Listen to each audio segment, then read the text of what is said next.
Глубокая ночь, начало ноября. Уже довольно холодно. По лесу идет девушка, а сзади нее мужчина. В его руках бита. Они идут минут 5. И дальше мужчина останавливается и говорит: «Вот место, где будем тебя хоронить». Подняла глаза вверх, смотрю, луна полная, там прям все освещает, такой как фонарик. Вот, и начались вот эти вот удары. А дальше Татьяна поймет, для того, чтобы спастись, нужно притвориться мертвой.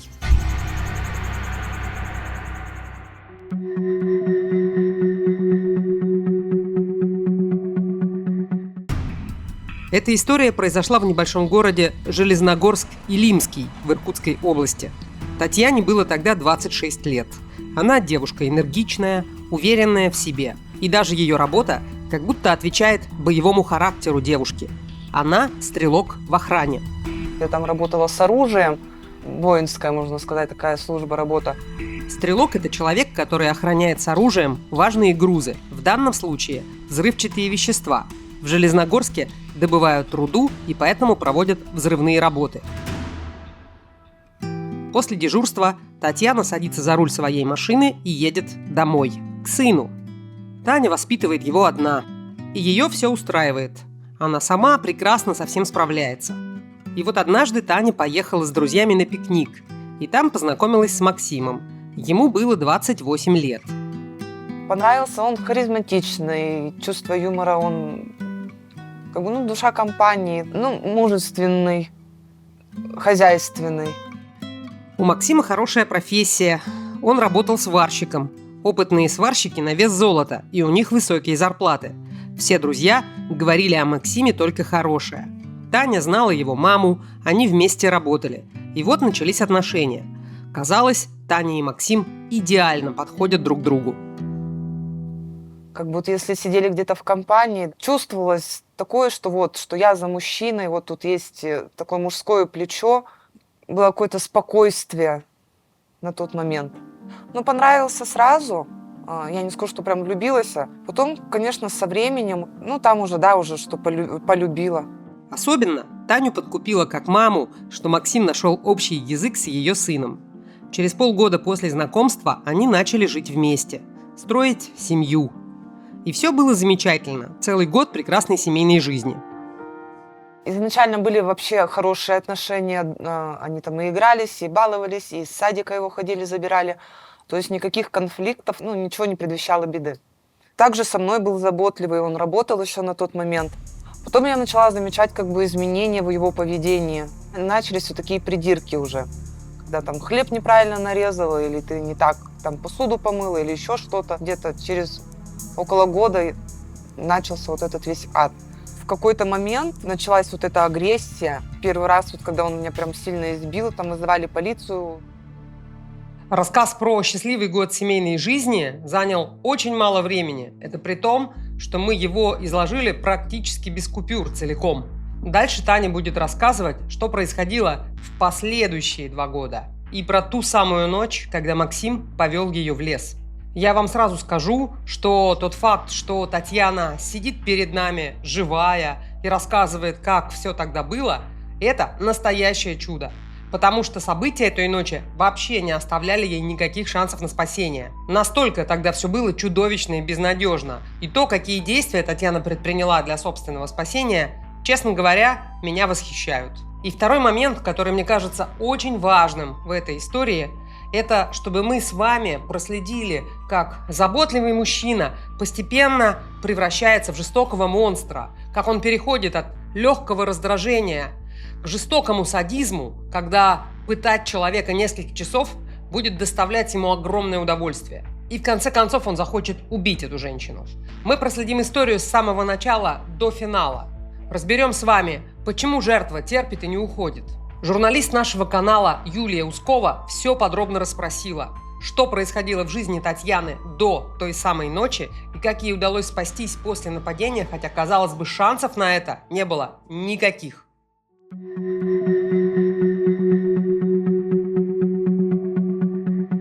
Татьяна, я хотела бы с вами поговорить о том дне, о дне трагедии, когда все произошло, все случилось? И что это был за день? Что вы делали? Как все происходило? Расскажите, пожалуйста. Днем я пошла с отцом старшего ребенка, мы пошли на мою квартиру делать ремонт. Я клеила обои, он там мне помогал. И ближе к часам к 11 основная работа была сделана, он пошел домой. Закончила я поздно, пока убралась, пока все доделала, время было уже 2 час ночи. Ремонт в квартире как часть новой жизни. Новой, после 2 лет бесконечного, как это рассказывает Таня, настоящего ада, который ей устроил Максим. И только в последнее время в жизни Тани все тихо и спокойно. Бывший перестал преследовать. Таня делает ремонт в квартире. Ночевать там пока невозможно. И вот ночью Таня идет к родственникам. Предчувствие или что такое? Думаю, я пойду лучше по центральной дороге, где есть освещение. Ездят машины, где-то ходят люди. Я направилась в сторону центральной дороги. У меня был яркий светлый лыжный костюм, идет снег, все хорошо. И я начала подниматься, и я вижу, что вот она, знакомая машина, она проезжает мимо.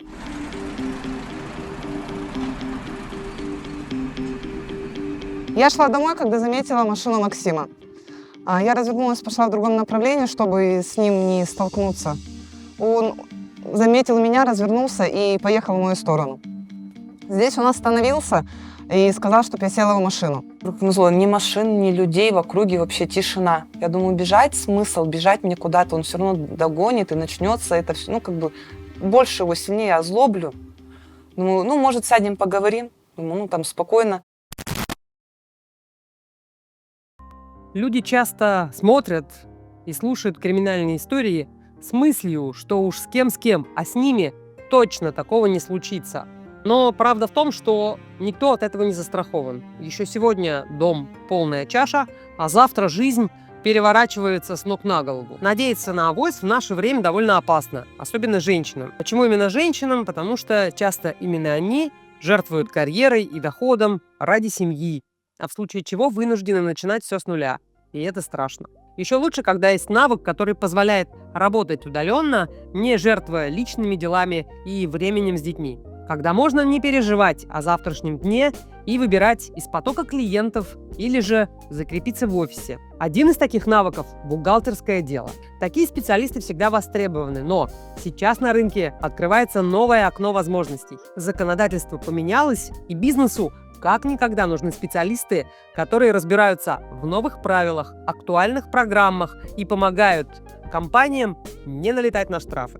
Если вы уже давно думали получить профессию, с которой можно спокойно зарабатывать и увереннее себя чувствовать в завтрашнем дне, присмотритесь к курсу «Бухгалтер» от Академии Эдьюсон. Вы освоите 1С и Excel с нуля, отработаете навыки на тренажерах и в кейсах, а в конце вам помогут составить резюме и презентовать себя на собеседованиях, чтобы вы могли брать клиентов на удаленку и выйти на стабильный доход. Курс будет полезен и новичкам, и тем, кто уже работает в профессии, но хочет актуализировать свои знания, разобраться в изменениях и выйти на более высокий доход. Более, что доступ к курсу у вас останется навсегда, а все будущие обновления в законах будут добавляться бесплатно. Это как пожизненная шпаргалка, которая всегда будет под рукой и позволит вам оставаться в плюсе. Рынок ценит тех, кто умеет работать по новым правилам, а не по методичкам нулевых. По промокоду «Погребишская» сейчас действует скидка в 65%, и второй курс идет в подарок. Оплатить обучение можно в рассрочку с первым платежом только через месяц. Переходите по QR-коду на экране или по ссылке в описании к этому видео. Оставляйте заявку и сделайте главную инвестицию в свою финансовую независимость. Когда я села в машину, он припарковался на другой стороне. И начал обсуждать, почему я так поступила, почему я его бросила, почему я ушла. Он, получается, заблокировал двери. И когда он говорит, ты понимаешь, я же, говорит, тебя предупреждал. Ты понимаешь, что это, говорит, конец, мы сейчас поедем, говорит, что я поеду тебя убивать. Он прям так сказал? Да, слово, что убивать. И, инцидентов же много было. Я ему просто припугнула. Я говорю, ты думаешь, меня, говорю, не найдут, что ли? Есть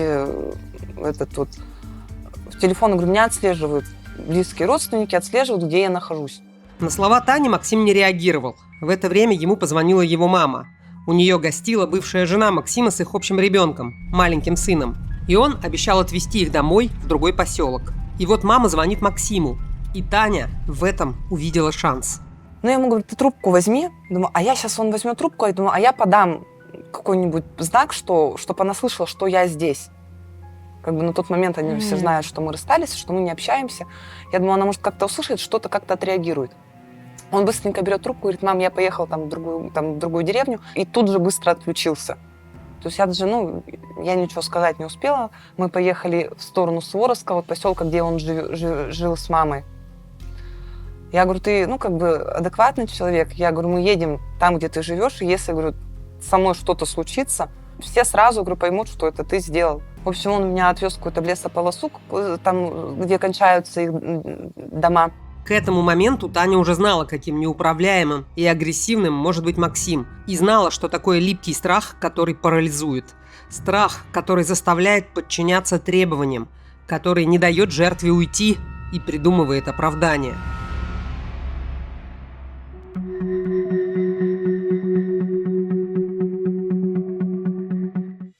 Когда Максим впервые проявил агрессию, для Тани это было очень неожиданным. Это произошло, напомню, после года, как ей казалось, уютной и спокойной семейной жизни. И вот однажды дома собралась компания. На тот момент я даже этого просто не ожидала. То есть было все хорошо, было нормально, мы сидели, улыбались. То есть сидели с его друзьями, он приревновал. В какой-то момент мы уже сидели на улице, он выскочил из дома, и просто волоком начал меня тащить, избивать. Стояла машина, он, помню, меня об машину. Выскочил уже мужик на балкон, крикнул что-то, чтобы мы отошли от машины. После этого он меня потащил уже в сторону подъезда. В подъезде началось избиение. Продолжалось, точнее. Это был первый самый такой случай, говорю, когда я даже не поняла, за что и почему. И причем это каждый удар это было какое-то все больше и больше агрессии. То есть он с каждым разом все усилялся, он просто становился какой-то бешено агрессивный, вот эти вот стеклянные глаза его. Как бы, не понимаешь вообще, за что надо тебе сделать, чтобы, допустим, человек успокоился. Если я начинала что-то ему говорить, еще больше агрессии. Я говорю, на тот момент вообще было непонятно, за что происходит. Не помню, каким образом я вырвалась, побежала наверх, начала стучаться во все двери. Соседи открыли двери, я туда к ним забежала, они закрыли. То есть где был он на этот момент, я не знаю, что там происходило. Они увидели, что я вся в крови, у меня был белый костюм, я была вся в крови, то есть все было в крови полностью. Они меня затащили к себе, начали расспрашивать, что случилось. Я говорю, я в таком состоянии, говорю, вызывайте полицию, я не знаю просто, что делать. И какое ощущение? Ощущение страха, непонимания, что происходит, почему так. Вот вроде же все было хорошо. Я говорю, это просто какой-то вот щелчок, такой момент, и все, это агрессия вот это вот. Вызвали полицию, полиция приехала, забрала его, но по итогу его через какое-то время отпустили, выписали, то есть штраф и отпустили. Подала заявление, написала заявление на него, сняла побои. И через, наверное, месяц пришел отказ в уголовном деле. Угу. И потом вот так вот на протяжении 2 лет было много заявлений.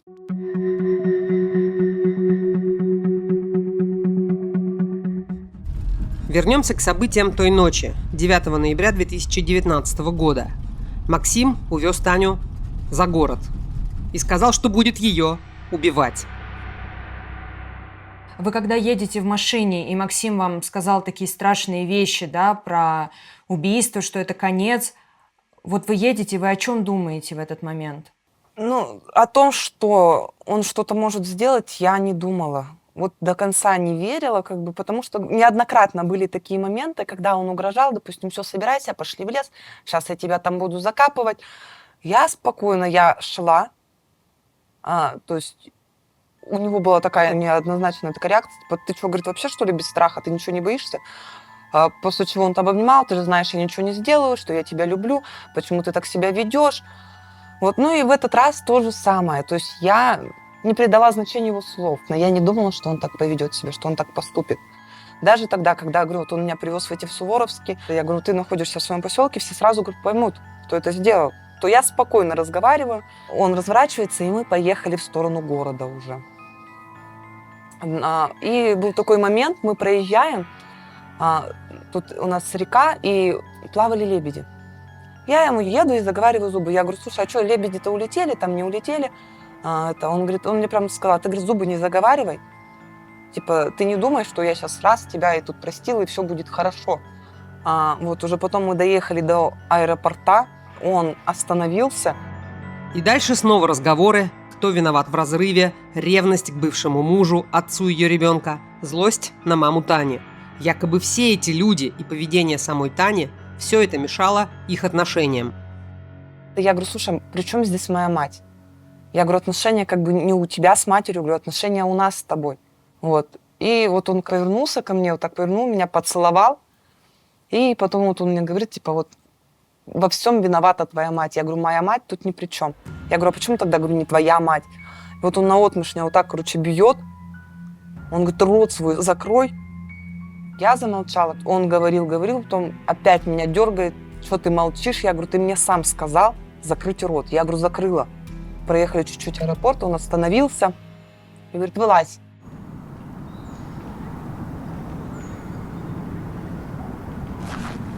Когда он меня сюда привез, сказал, остановил машину, сказал выйти из машины. Я обошла машину, стала спиной к ней. То есть оглядываясь, смотря, куда мы приехали. Сзади встала, стою, то есть я смотрю местность, думаю, он сейчас уедет, просто, думаю, меня хочет напугать, развернется, сейчас уедет, оставит. Я думаю, слава богу, пусть оставит, думаю, я дойду, доберусь, как бы я смотрю приблизительно, где мы находимся. Я слышала, что хлопнула дверь, как бы, я внимания не обратила, и тут я чувствую удар по голове. Взял биту и нанес мне несколько ударов по голове, руке, ногам. Потом сказал проследовать в лес, подталкивая меня этой же битой и нанося удары.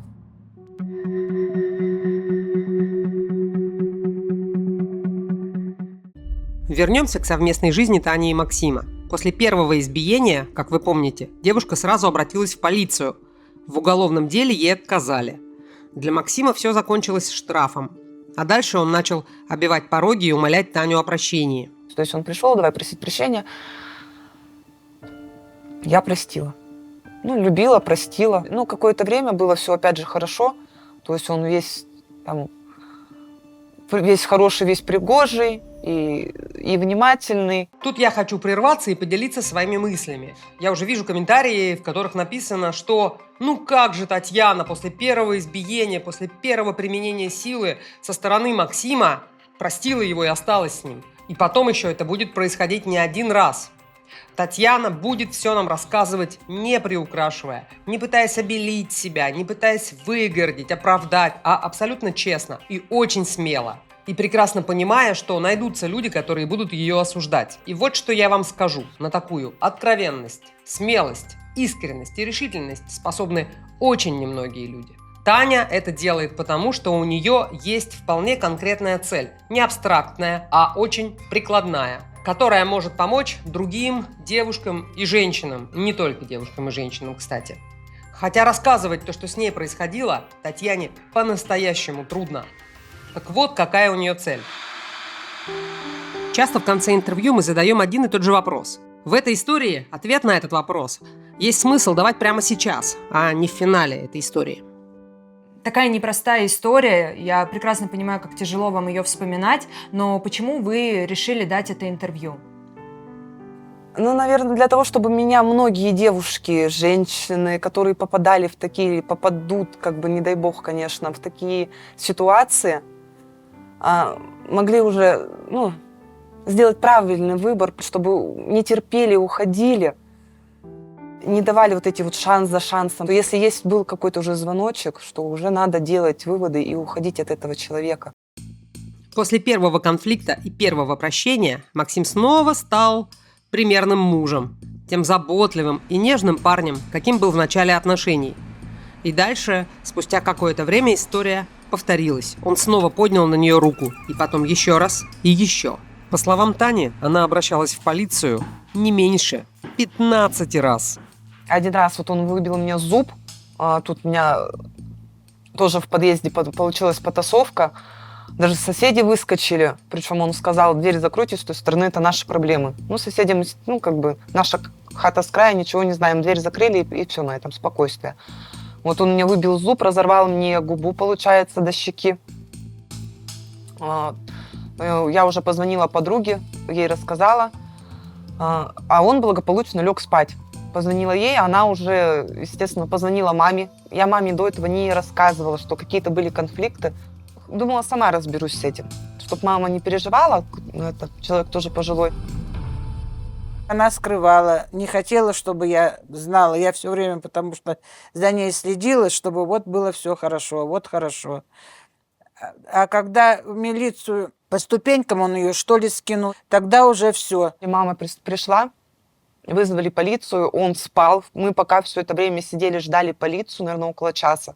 Он все это время спал. Когда проснулся, уже тут была полиция, то есть его полиция разбудила, и он, как ни в чем не бывало, вот его забрали. Ну, естественно, его там долго не продержали. Мы сходили, потом сняли побои. Потом пришли в полицию, когда дело надо было передавать в суд.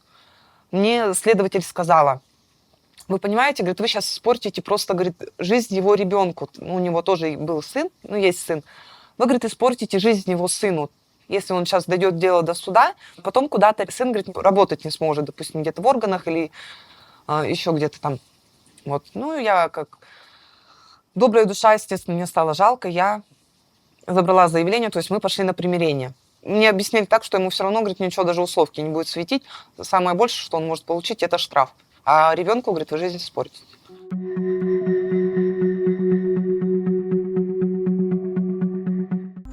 Вернемся в ночь расправы. Таня не помнит, сколько они шли по лесу. Когда она останавливалась, Максим наносил удары битой. Потом они шли дальше. Потом мы остановились на месте. Он сказал, это будет то самое место, где тебя похороним. Ну, я остановилась еще такая, подняла глаза вверх, смотрю, луна полная, там прям все освещает, такой как фонарик. Вот, и начались вот эти вот удары. Он меня сильно так ударил по голове, у меня зашумело в ушах уже. То есть у меня начались головокружения, какие-то искры. Я упала на землю, ну, на снег упала. Он начал бить меня по коленкам, по ногам, по рукам. Я как бы, ну, просила, говорю, успокойся, ты, говорю, мне больно. То есть я начала руками закрывать ноги. Он говорит, убери руки, а то я, говорит, по рукам буду бить. Ой, сейчас успокойся маленько. Вот. Потом я его попросила, хочу, говорю, покурить. Мои сигареты он забрал, оставил в машине.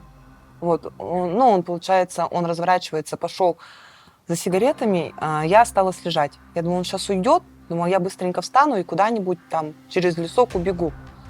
То есть вы про сигареты ему специально сказали, чтобы Да. он ушел на какое-то время? Да, думала, что я на этот момент я успею убежать. В общем, когда он ушел, я говорю, я попыталась встать, я поняла, что я встать не могу. Вот. И он вернулся. Он уже вернулся. Он, получается, подкурил сигарету, покурил, дает мне.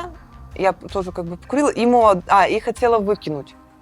Он забрал у меня этот бычок, то есть он его затушил и положил к себе в карман, чтобы, видать, не оставлять там на месте преступления своей ДНК. То есть он же тоже держал эту сигарету. Вот. То есть в этот момент, получается, вы уже понимали, что все очень серьезно, жутко, страшно, какие мысли? На тот момент какие мысли? Я хотела, чтобы уже побыстрее все закончилось. И он мне сказал, ложись, говорит, на спину. Я говорю, ты что, говорю, зачем? Я говорю, ты, успокойся, я говорю, ты оставь меня. Я говорю, вези меня в сторону, говорю, дачи. Я, говорю, там на даче отлежусь, хотя уже понимала, у меня там на даче есть соседи, которые круглый год живут. Я думаю, я уже, если что, обращусь к ним. Я думаю, мне только бы добраться до куда-нибудь. Вот я ему начала, я говорю, ты отвези меня, говорю, на дачу, к даче. Я, говорю, доберусь, я никому, говорю, я не пойду в полицию, я никому рассказывать ничего не буду. Ну, вот на что он сказал, нет, говорит, ложись на спину, а то, говорит, я тебя битой добью. Вот. И все, и я тут уже, получается, я легла на спину. Я говорю, а как, ребенок у меня, куда пойдет сын, что с ним будет? Я говорю, если ты это сделаешь. Он говорит, побудет в детдоме, ничего страшного. А потом Максим достал нож.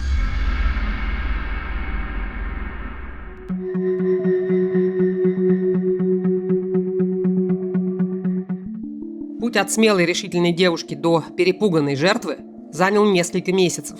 Максим мгновенно впадал в агрессию. Правда, никогда не обижал сына Тани. Может быть, потому что у него у самого рос ребенок, и он хотел быть хорошим отцом. Сложно разобраться в психологии агрессора. Но угрозы сыну Тани не было. Зато сама Таня не знала, в какой момент, какой Максим сегодня будет. Потом догадалась, что, возможно, причина смены настроения в определенных допингах. И это не только алкоголь. Он мог прийти, нервозный. Потом куда-то уходил, приходил уже веселый. То есть алкоголем не пахло. Сразу стало понятно, в чем дело. И то есть он уже веселый, все хорошо. Потом его отпускала, и опять начиналось что-то там не так, тут не так.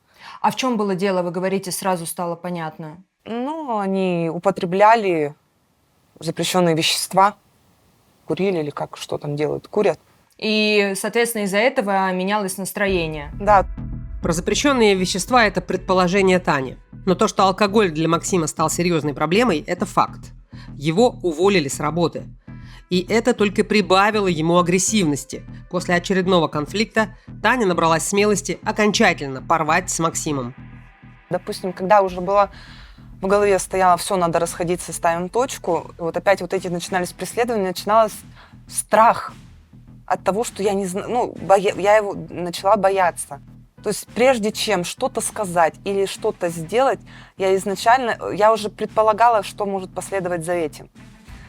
Я пыталась как-то подстроиться под него. Я знала, допустим, что надо сказать, чтобы он там, допустим, смягчился, не разгневался.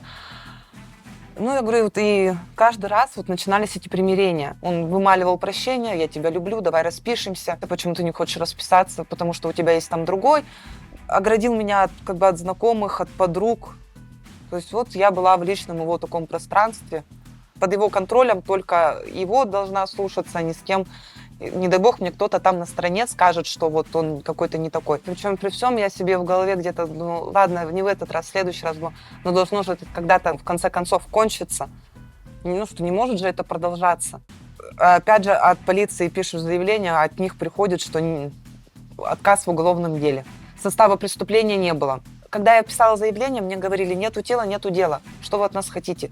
Я говорю: почему не заводится уголовное дело? Сколько было заявлений? А что? Они руками разводили. И в отношениях поставлена точка. Но не для Максима. Он начал длительную осаду. Преследовал Таню повсюду и сторожил ее около дома. Был такой еще эпизод. Это было перед Новым годом. Вечером я приезжаю с работы. Также опять подхожу к подъезду и вижу, что он стоит там. У меня уже ни сил, ни возможности не было с ним что-то ругаться, где-то спорить, что-то оправдываться. Я поднялась. Он говорит: давай поговорим. Я говорю: давай поговорим. То есть я захожу домой, он достает пиво: пиво будешь? Я говорю: нет, не буду, я устала. Он, в общем, 1,5 выпил. При этом, при всем, мы разговаривали, да, почему так случилось, почему я не хочу с ним жить, а кто в этом виноват. В общем, как обычно, ничего нового у нас не происходило. Опять же эти разговоры, опять он нежный, мягкий, пушистый. Говорит: пошли в магазин, сходим за пивом еще. Я говорю: ты иди, я хоть маленько приберусь. Я думаю, хоть будет повод закрыться, чтобы он не попал сюда. Он говорит: нет, я знаю, ты закроешься. Я говорю: не закроюсь, иди. Мы же, говорю, вроде как помирились. Он говорит: я тебя сейчас, я тогда тебя, к креслу привяжу. Он на середину зала выставляет кресло, достает такие жгутики и меня руками и ногами к креслу. Я думаю, я вообще ничего не поняла. Он включает музыку погромче. Время причем было уже, наверное, 1:00 ночи или 2 час ночи.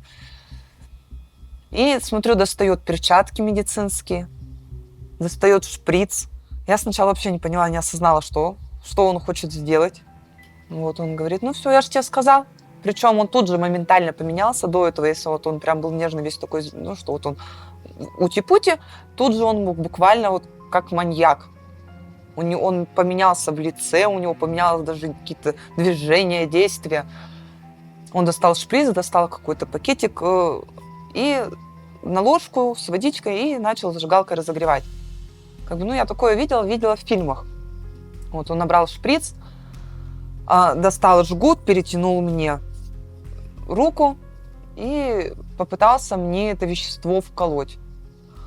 То есть попасть он не мог, и, ну, у меня уже тут и кровь текла, и по итогу шприц забился, потом он давай в другую руку колоть.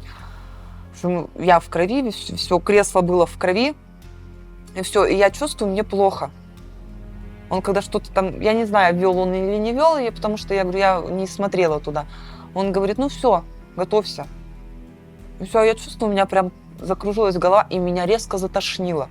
Я ему говорю, меня сейчас, говорю, вырвет. Он, что, говорит, прикалываешься, типа? Ну, он смотрит, что я побледнела, видать, что там и позеленела. Он меня развязывает, ножом развязала, я быстренько в туалет. Наверное, часа 2 сидела в этом туалете. То есть он сидел рядом, держал мне волосы, успокаивал меня, говорил, да ты что, смеешься, что ли? Это были простые витамины какие-то, коричневого вещества. Вот. Потом я, наверное, сутки я проспала вообще не вставая. Он не отходил от меня, то есть он смотрел там, кто мне звонит, чтобы я лишнего никому ничего не взболтнула. После этого Таня уже никогда не оставалась одна. Обязательно кто-то был рядом с ней. А Максим продолжал осаду. И подпишитесь на наш телеграм-канал. Он называется «Погребишская без сахара», и туда приходят все наши герои или их близкие и рассказывают о том, какие у них новости. Имейте в виду 2 вещи. Первое. Переходите строго по ссылке в описании к этому видео, а не по поиску. Иначе вы можете напороться на мошенников. И второе. В нашем телеграм-канале около 400 тысяч подписчиков. Так что не перепутайте.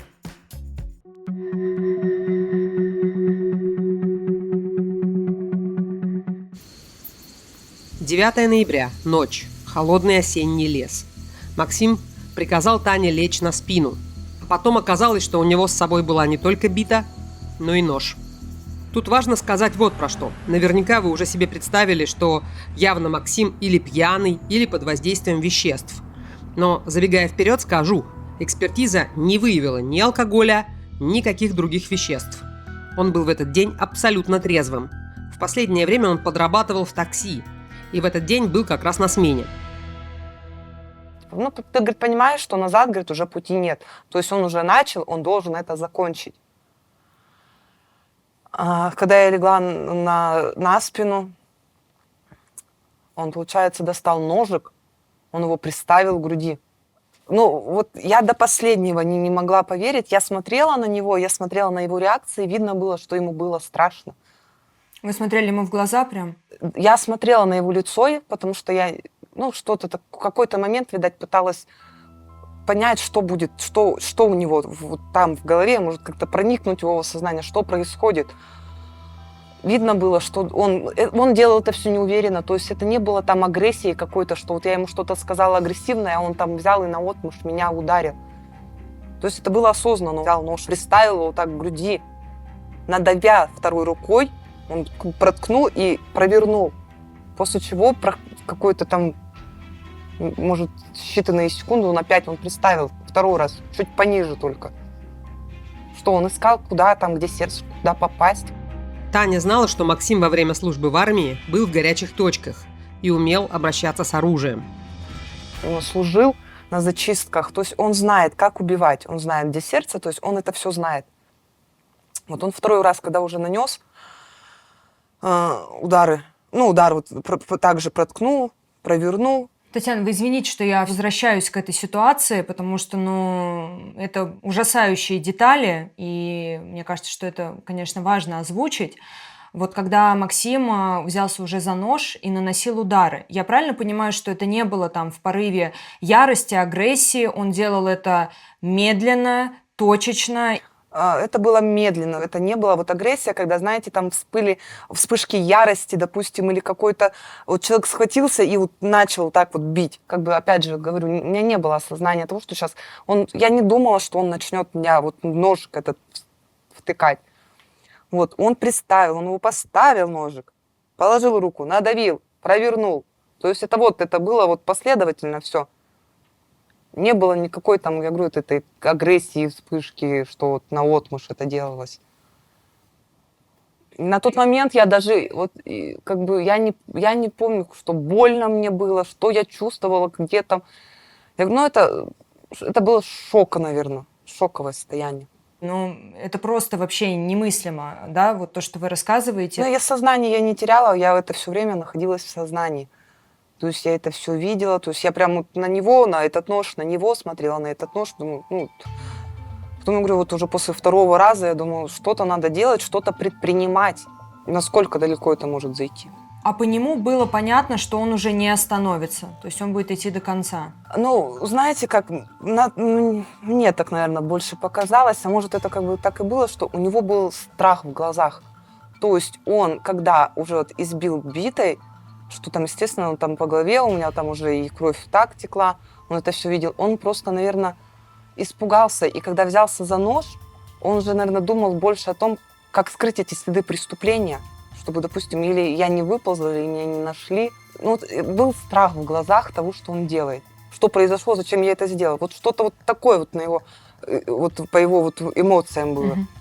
А вот он, вот когда Максим он уже ножом наносил удары, вот знаете, как говорят, в такие моменты жизнь вся проносится перед глазами. Вот. У меня пронеслось, у меня первое, то, что это было, это ребенок. У меня сразу первая мысль, думаю, господи, у меня там ребенок, думаю, что будет, что произойдет. Ребенок, там ребенок. Потом уже думаешь, как эту ситуацию остановить. Думаешь, что же дальше, что же делать-то? Потому что если убежать, я от него уже не смогу где-то его оттолкнуть. Я уже начала, там, говорит, мне плохо, все, я умираю, я поплыла. И закатила глаза. Ну, как бы пыталась там задержать дыхание. Естественно, там сердце вот так колотилось, мне кажется, у меня в ушах все звенело, там в лесу уж слышно, наверное, было. Он проверил пульс.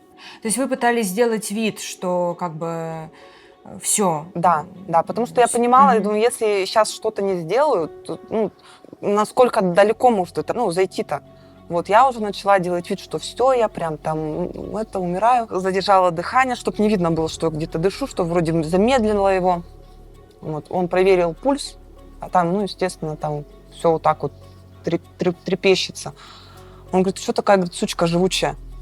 И вот он уже в третий раз опять так же приставил, надавил. Вот, не помню, прокручивал он третий раз или нет, но вот знаю, что вот он прям вот приставил и надавил. Ну и все, я уже говорю, все, говорю, я поплыла, закрыла глаза, говорю, прощай. Он вытер нож об штанину, говорит, и просто молча развернулся, перешагнул через меня и пошел. Вот, я лежала, не знаю, сколько лежала, думаю, что вдруг он вернется. То есть я лежу, закрыла глаза, это все. Потом слышу, что хлопнула дверь, мотор завелся, и машина поехала. Таня боялась, что он вернется, и оказалась права. Через какое-то время Максим вернулся на место преступления.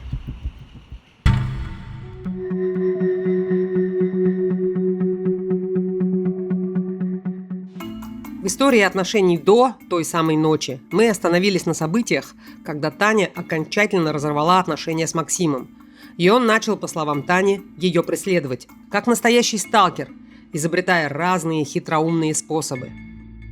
Вот давайте на этом остановимся подробнее. Вы ему говорите «нет, я не хочу с тобой быть, не возвращайся, не приходи», но он никуда не исчезает, да? То есть он вас преследует. Как эти преследования проявлялись? Что он делал? Ну, мы находились даже вот с ребенком дома. Он приходил пьяный, начинал стучаться в двери. Когда я ему говорила, сейчас вызову полицию, он караулил возле подъезда, он то есть ночевал в машине, спал. Какие-то метки ставил на двери, что выходила, я не выходила. Один раз вот его задержат, полиция выгонит с подъезда, допустим, если он тут двери вышибал. Он идет, время пройдет, он опять приходит. Он мне ломал ручку дверную, то есть я с этой стороны я не могла выйти. Я вызывала МЧС, приезжали МЧС, открывали мне двери. Я вызываю полицию, он мне там подпаливал глазок, чтобы я не видела, где он там стоит или не стоит. И полиция сказала, опять же, дело не заводят. То есть и порча имущества до 5000, никакого дела нет. Как бы я тоже, считаю, что не только это моя вина, моя ответственность, но и полицейские тоже должны были каких-то мер предпринять, чтобы не подходил ко мне, я не знаю, у нас, наверное, нет таких законов. Опять же, от полиции пишут заявление, от них приходит отказ в уголовном деле. Состава преступления не было.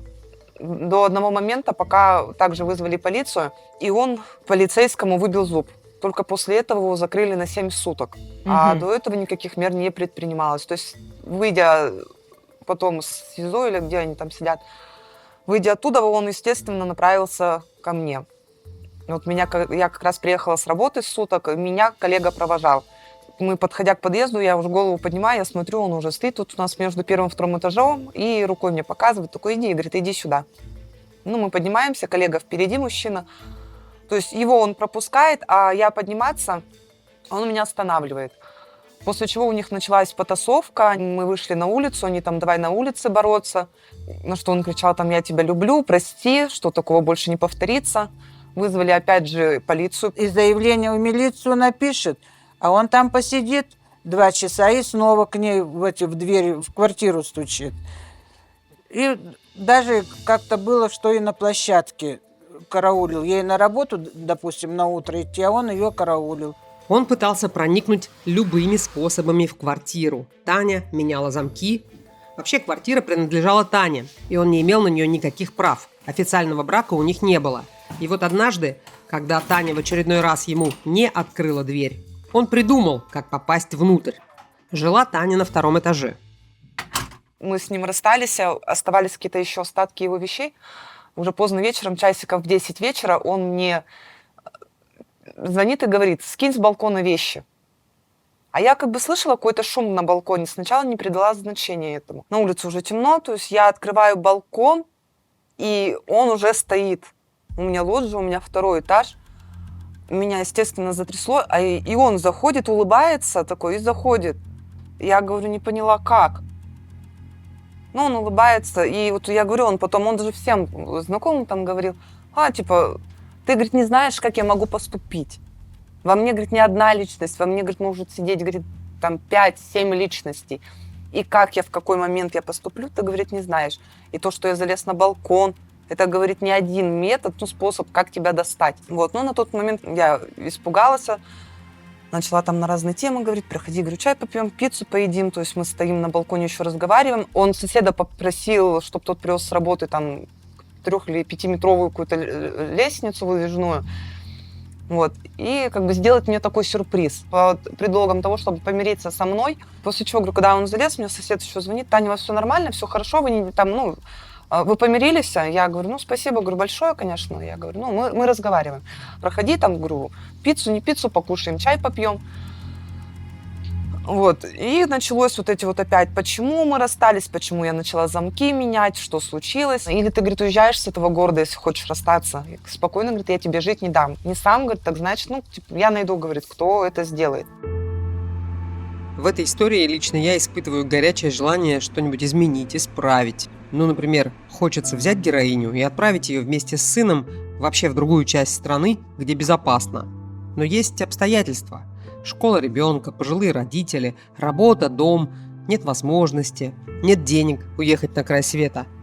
Или вот еще мне хочется ввести в эту историю какую-то фигуру защитника. Например, полиция возьмет и задержит угрожающего Татьяне человека.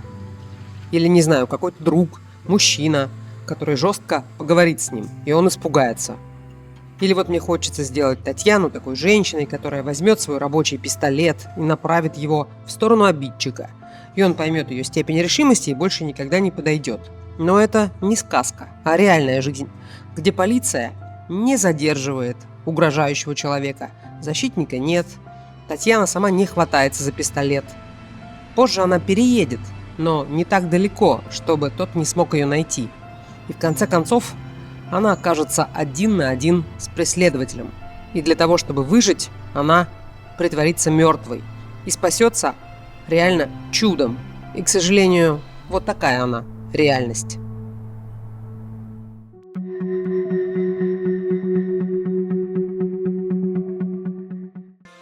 Родители и коллеги стали постоянно встречать и провожать Таню на работу. И теперь Максим, по словам Тани, угрожал не только ей, но и ее родным, и даже 9-летнему сыну. Есть одно видео с угрозами, и вот что меня поразило.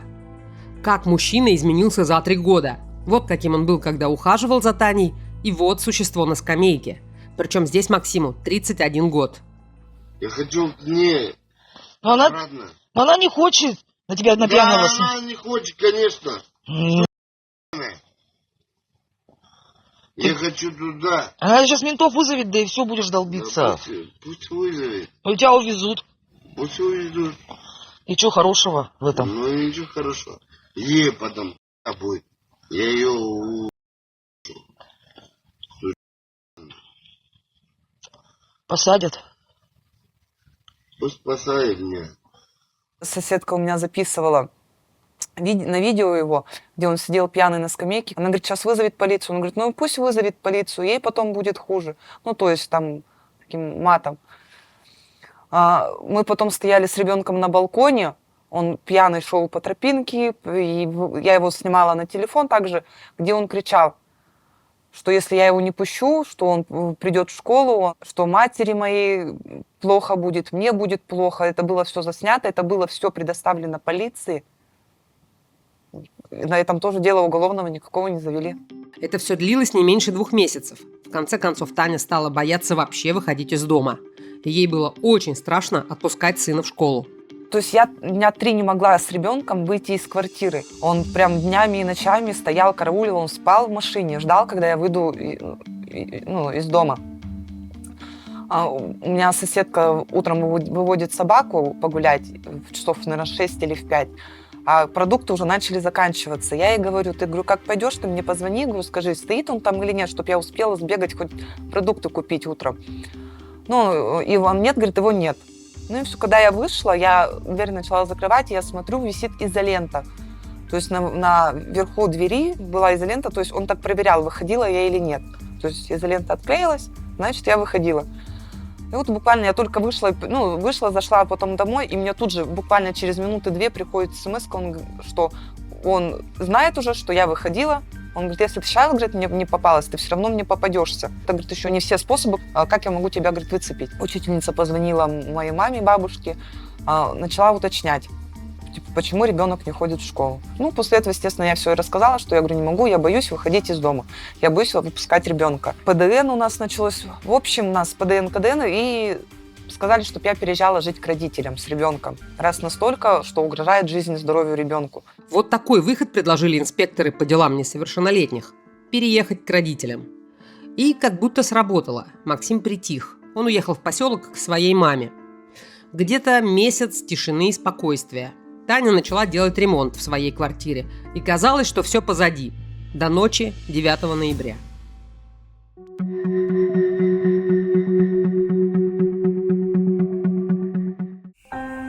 Был уже 4 час утра, но вокруг все еще темно. Максим уехал, а Таня боялась даже пошевелиться.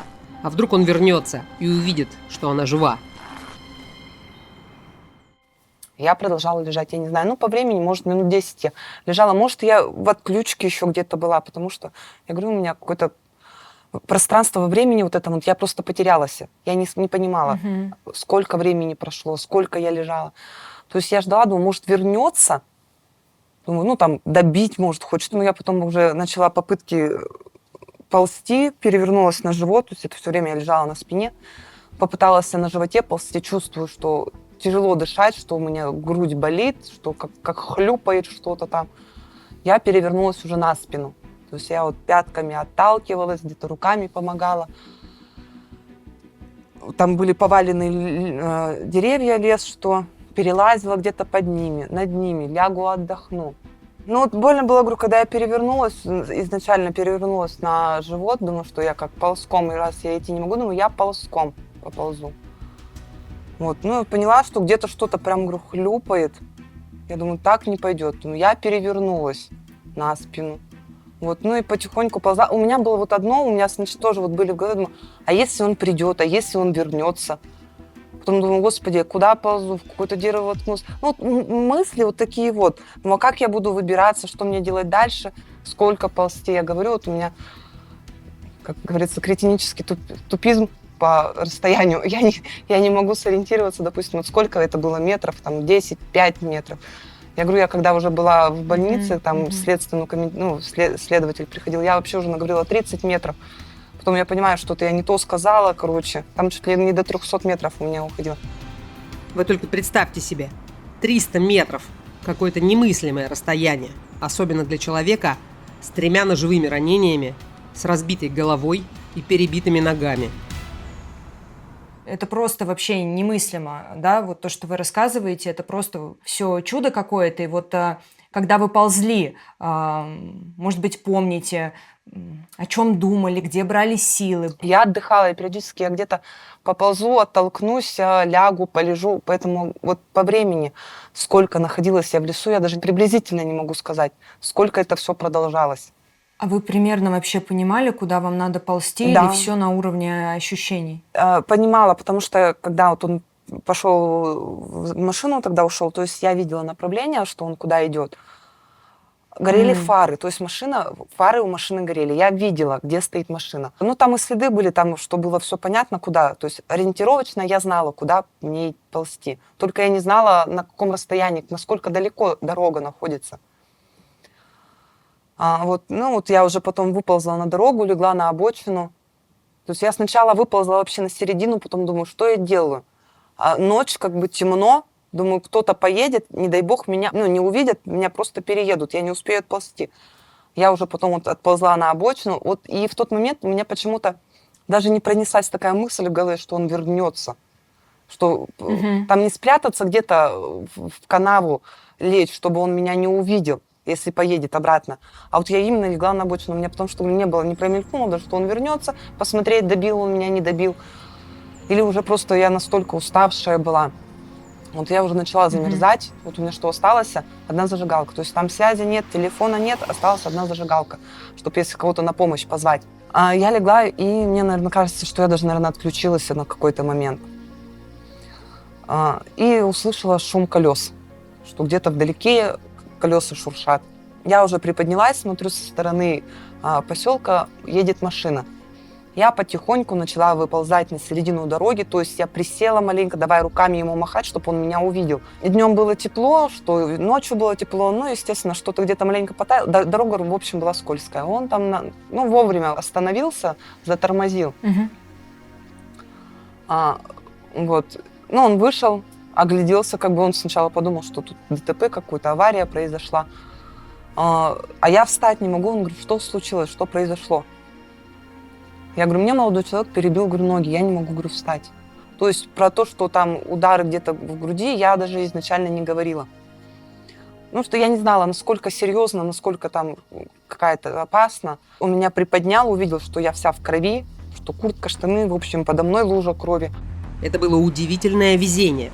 На этой дороге ночью ездит не так уж много машин, особенно когда выходные. А 9 ноября – это суббота.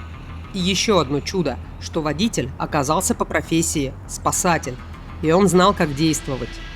Он сам, мой спаситель, ангел-хранитель Александр, он сам работает в МЧС. Этот человек подобрал и увез ее в больницу. Благодаря ему она выжила. А если бы она лежала там, ее бы давно уже не было. Я вообще говорю, это было чудо какое-то, что Александр ехал в то, можно сказать, уже утро, ехал на работу, потому что ни одной машины, даже, мне кажется, нам навстречу, когда мы ехали уже в больницу, ни одной машины нам не попалось. Сколько я там проезжала, не знаю. И он уже просто молча привез меня сам в больницу, в приемное отделение. Что оставил свои данные, координаты, меня тут же, естественно, начали раздевать. Я как бы сразу сказала, перед тем, как отключилась, я сразу сказала, кто это сделал, кто совершил, что произошло. Дальше врачи будут бороться за жизнь Тани.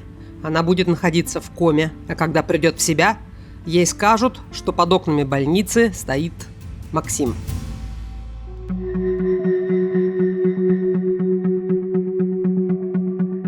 Я работала на сутках. Домой прихожу, мне звонят. А вы дочь свою видели? Я говорю, нет, еще не видела. Она обои там дома клеит. А мне сказали, она лежит в больнице в тяжелом состоянии. А я говорю, почему? Я побежала в больницу, зашла в реанимацию, вышел доктор и сказал, я не могу вам сказать ничего определенного, поправится или нет, говорит. В данное время она в плохом состоянии.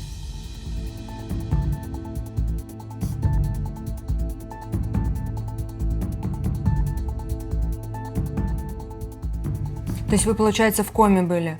Да, меня ввели в искусственную кому, потому что 3 раза делали операцию на легком, у меня было пробито легкое. Такие ножевые около сердца. Чуть-чуть не достало, прям миллиметр. Вот врач говорил. И ее бы не было там. Уже в больнице бы не спасли. Легкое не раскрылось, то есть не дышала, мне опять меня разрезали, опять зашивали, потом и так вот 3 раза. То есть легкое у меня не восстанавливалось, что не дышала. Я очнулась, а уже я вот была в реанимации, очнулась, то есть там уже прошло 3 дня. Мы не можем показать вам, как выглядели раны Тани, но зрелище это действительно страшное. Тане пришлось остричь волосы, на голове зашивали раны от ударов битой, каждая сантиметров в 10. Это помимо ножевых ранений груди. И травмы на ногах тоже от ударов битой. Ну, на тот момент, когда это все происходило, там было больше, наверное, шокового состояния, то есть осознания всего, что происходит, не было. А я вам больше скажу, я даже когда пришла в больницу, пришла в себя, то есть я не понимала и не осознавала, что произошло. Вот, я говорю, были такое ощущение, вот я уснула и проснулась, да, там после как наркоза. А то, что прошло 3 дня, мне говорят, прошло 3 дня, а я а я вроде вот только уснула и вот проснулась.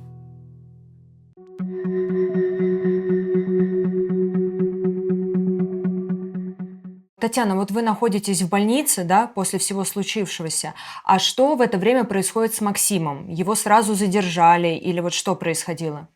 Ну, насколько я знаю, его, когда поступило сообщение с больницы, что такую-то, такую-то привезли с ножевыми ранениями, там, перебитыми ногами, его нашли, то есть задержали, привезли.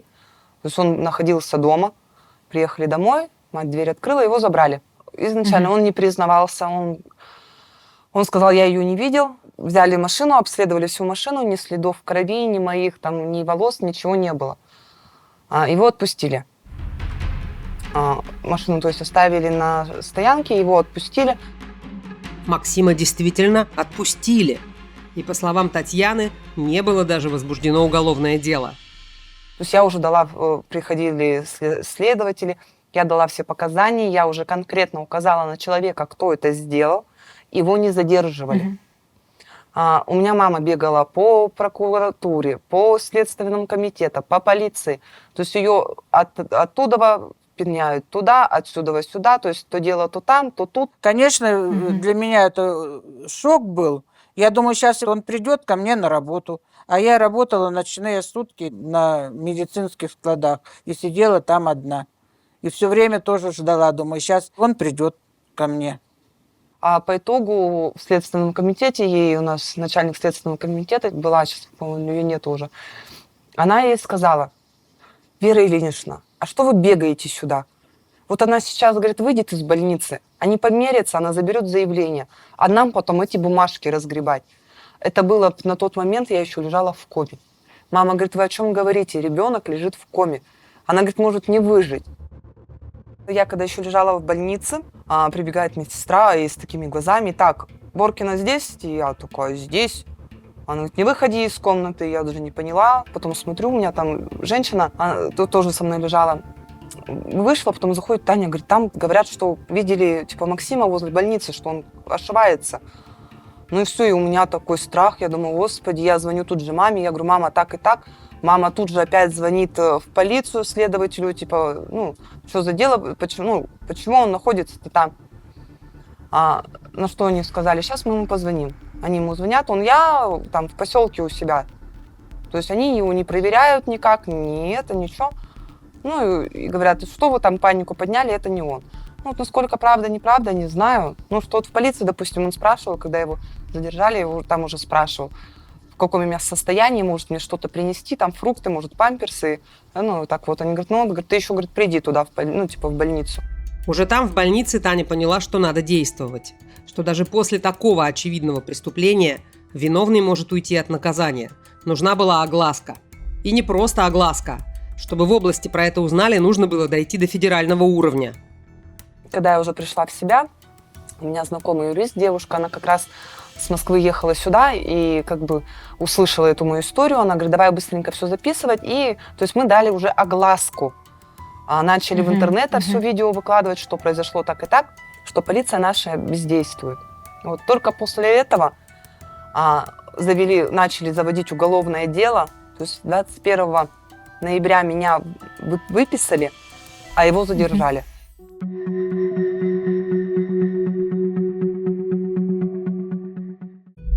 На следствии Максим рассказывал, что вообще не планировал убивать Таню и бил ножом, не целясь в грудь, а просто в ярости, потому что она его оскорбляла и вообще унижала его мужское достоинство.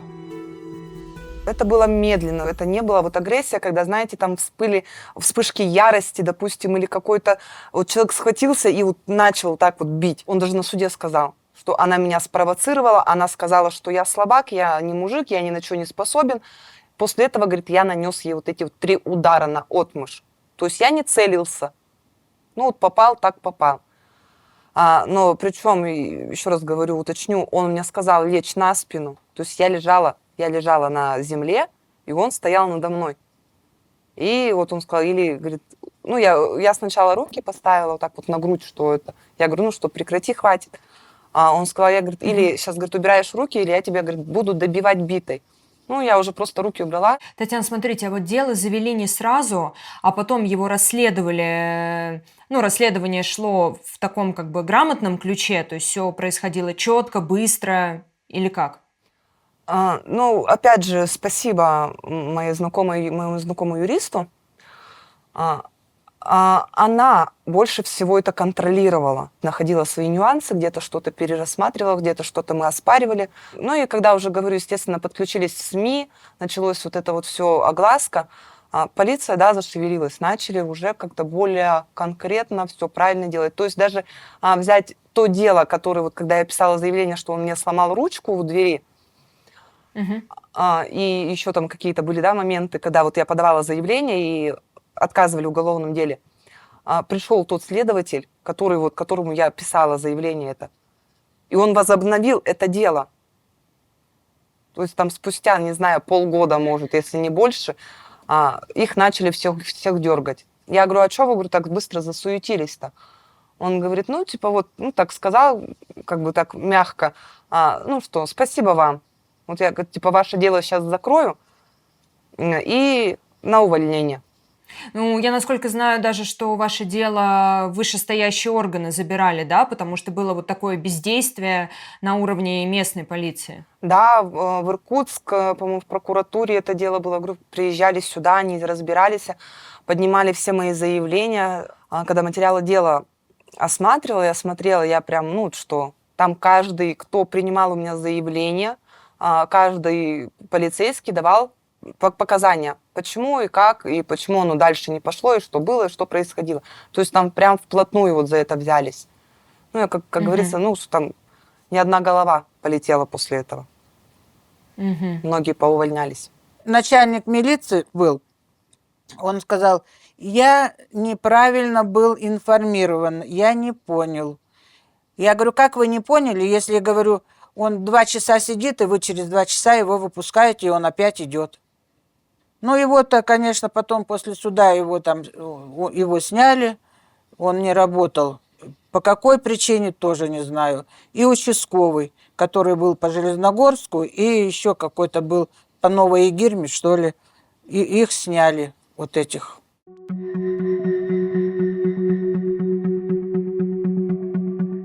Татьяна, как вот тогда в итоге проходило расследование, да, и в дальнейшем судебный процесс? Максим, он вообще в итоге признал, не признал вину? Как он рассказывал о случившемся, да, то есть какие были версии с его стороны? Ну, во-первых, у нас шло не одна статья, допустим, у нас было похищение человека, грабеж, так как он у меня забрал телефон, и попытка убийства. Все 2 отменили, кроме вот этой попытки убийства. Остальные все статьи ему отменили. Вот, он признал свою вину частично. То есть он сказал, что я его провоцировала. Я вела себя неадекватно. То есть я его там обзывала, говорила, что он не мужик, что он слабак, что он этого не сделает. Что это все произошло, потому что я изначально на протяжении там, нашей совместной жизни вела себя как бы... Как правильно сказать-то? Аморально. И были такие даже свидетели, соседка их из города, которую я вообще ни разу не видела, но она пришла давать показания против меня, что он такой хороший, а вот со мной он был, он там и пил, и там и плохо себя, и с работы его уволили. И когда судья у него спросила, говорит, а вы потерпевшую-то, говорит, знаете? Она говорит, ну да. Она говорит, а где она? То есть у нас сидели уже свидетели допрошенные какие-то. То есть не я одна сидела.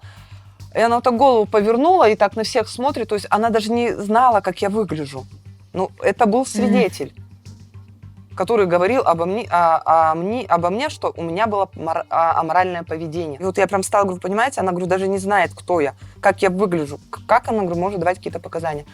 Вот, потом еще взяли за основу того, что он был на войне, какие-то там у него награждения есть, и тоже еще из-за этого ему смягчили приговор.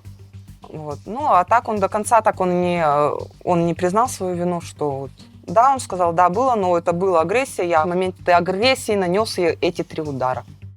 После случившегося той страшной ночи, он, я так понимаю, прощения у вас не просил? Он, когда были на суде, когда ему дали последнее слово, он сказал, что он сожалеет о том, что совершил, что он до сих пор меня еще любит, что не хотел, чтобы такое произошло. Думаете, это искренне было? Ну, я прям засмеялась, прям на суде засмеялась, как бы сказала, говорю, если бы я тебя так хорошо не знала, я бы тебе поверила. Все. Татьяна, а какой в итоге был приговор и что вы почувствовали, когда услышали его? Приговор ему дали 6 лет строгого режима. Такое сначала было, знаете, как сказать, восторжествовала, думаю, справедливость, думаю, вот оно, потому что ходили какие-то там слухи, разговоры, что он якобы говорил, что ему условка светит. Ну, как бы я начала переживать, думаю, условка, думаю, как так? Ну, вроде все делаем по путю, по уму. И вот он говорил, да меня не посадят, у меня будет условка. Но если, говорит, я выйду, ну, то есть будет конец, там будет расправа. Вот, ну, когда вы сказали 6 лет, да, там, вот, восторжествовала, прям такое, выдохнула, успокоилась, но потом началась заново опять тревога. Я начала бояться, что когда он выйдет, что будет дальше. Приговор был вынесен в начале лета 2021 года. Максим отправился в колонию отбывать наказание. И в прошлом году он вышел на свободу.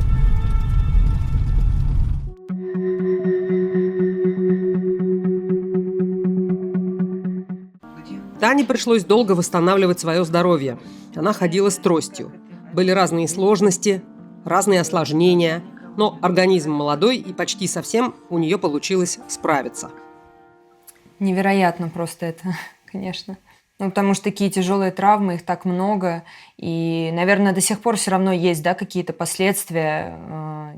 Не знаю, я так предполагаю. Есть последствия, допустим, это постоянное головокружение. Лежишь, сидишь, бывает такой раз, момент, и все, и поехали такие карусели. То есть обращалась я когда к неврологу, он сказал, ну а что ты хотела? Оно, говорит, так и будет. Ну, что черепно-мозговая закрытая, говорит, это тебе, говорит, не просто так. Нет, ну, конечно, это вот такие серьезные травмы, и большое чудо, что у этой истории такой финал в итоге, как мне кажется. Да, конечно. Татьяна, а расскажите, пожалуйста, про вашу жизнь уже после всего этого. Чем вы занимаетесь? Может быть, как-то личная жизнь у вас сложилась? Вот расскажите о себе после всего того кошмара, который с вами случился.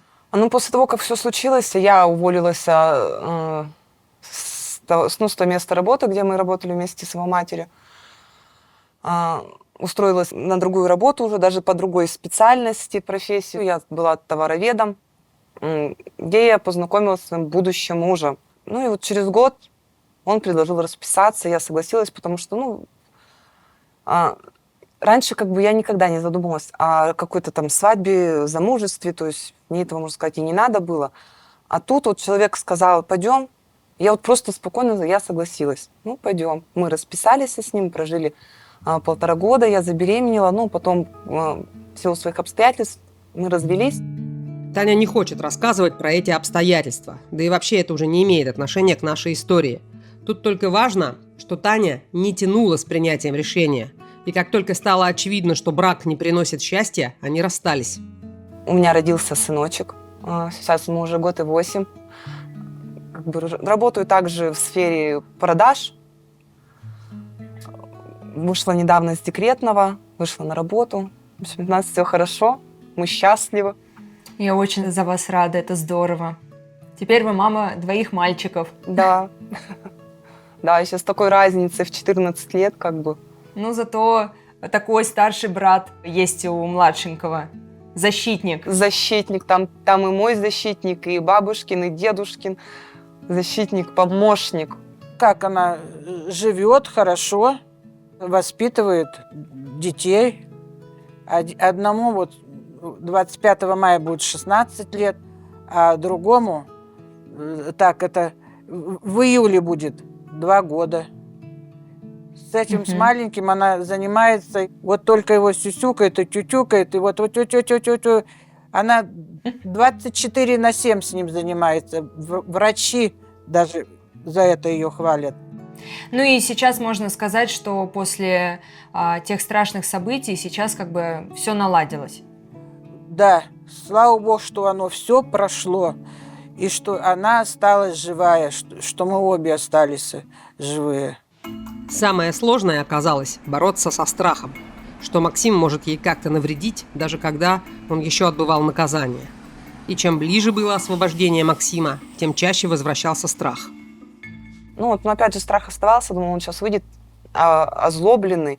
То есть 6 лет, как бы это там не год и не 2. Или я думала, что он начнет где-то кого-то подстрекать из знакомых, чтобы, допустим, там отомстили что-то, напакостили, сделали. Были даже мысли уехать, разговаривала с мамой. Я говорю, мама, может не уехать, потому что было страшно. Было, правда, потом уже начиналось осознавание того, что будет дальше. Татьяна, я правильно понимаю, что Максим уже освободился? Да, 22 ноября освободился, 25 года. Скажите, вам что-нибудь о нем известно и виделись ли вы с ним после того, как он вышел из тюрьмы? Видеться я с ним не виделась, как бы, ну, также соседи, где-то кто-то с ним общается, там через знакомых все равно доходит информация, что, допустим, сейчас говорят, он где-то на вахте работает, там, какую-то адаптацию проходит, что он еще не адаптировался после тюрьмы.